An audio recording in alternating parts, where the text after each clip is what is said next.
আমি সম্পূর্ণ নিরামিষভাবে আলুর দম করব, তার জন্য আলুগুলো সেদ্ধ করে দু টুকরো করে ছাড়িয়ে রেখেছি। কড়াই গরম করে আমি সর্ষের তেল গরম করে নিচ্ছি। এদিকে আমি 10-12টা চীনাবাদাম, 2টো কাঁচা লঙ্কা, 1 ইঞ্চি আদা আর একটা ছোট টমেটো আমি পেস্ট করে নেব। তেল গরম হয়ে গেছে, এবার আলুগুলো আমি ছেড়ে দেব। স্বাদ মতো নুন আর হলুদ দিয়ে দিলাম। বাদাম টমেটো পেস্টের মধ্যে আমি স্বাদ মতো নুন, হলুদ, চিনি, লঙ্কার গুঁড়ো, ধনের গুঁড়ো, জিরের গুঁড়ো নিয়ে নিয়েছি। সমস্ত মশলাটা দিয়ে দিয়েছি।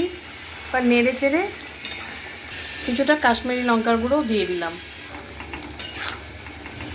এবার ভালোভাবে কষিয়ে নেব। এবার খানিকটা কাসুরি মেথি দিয়ে দেবো, এতে গন্ধ স্বাদ দুটোই খুব ভালো লাগে। মশলাটা সুন্দরভাবে কষানো হয়ে গেছে। এবার আমি খানিকটা জল দিয়ে দেবো, খুব বেশি গ্রেভি রাখবো না। আলুর দমের নুন মিষ্টি সব ঠিক আছে। এবার কিছুটা আমি গরম মশলা দিয়ে দিলাম, সামান্য ঘি দিলাম, 2টো কাঁচা লঙ্কা আর একটু ধনেপাতা ছড়িয়ে দিলাম।